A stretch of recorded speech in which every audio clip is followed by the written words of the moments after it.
नमस्कार, तुमच्या सर्वांचं आपल्या एका नवीन व्हिडिओमध्ये स्वागत आहे। आज आपण जाणून घेणार आहोत नगरपंचायत, ग्रामपंचायत, नगरपालिका आणि महानगरपालिका याच्यामध्ये फरक आहे।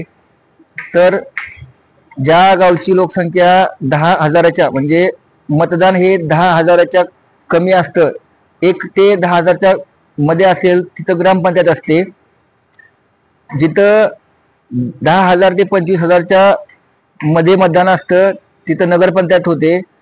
25,000 ते 1,00,000च्या मध्ये जर मतदान असेल तर तिथं नगर परिषद होते आणि 1,00,000च्या वरती मतदान असेल तर नगरपालिका तिथं असते।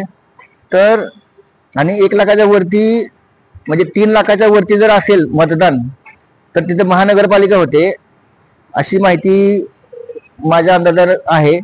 तर ग्रामपंचायत म्हणजे आपल्याला माहिती आहे, नगरपंचायत म्हणजे आता जिथं 10,000च्या वरती मतदान आहे, लोकसंख्या नव्हे।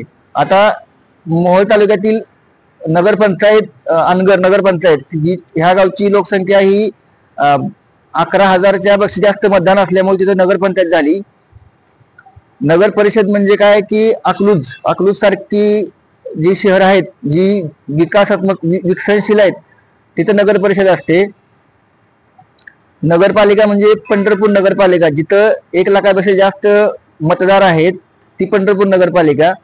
आणि 3,00,000पेक्षा जास्त जर मतदार असतील तर तिथं महानगरपालिका स्थापन केली जाते। तर ही होती नगरपालिका, ग्रामपंचायत, नगर परिषद, नगरपालिका, महानगरपालिका विषयी माहिती। तर तुम्हाला अजून काय माहिती असेल तर कमेंट करा। धन्यवाद।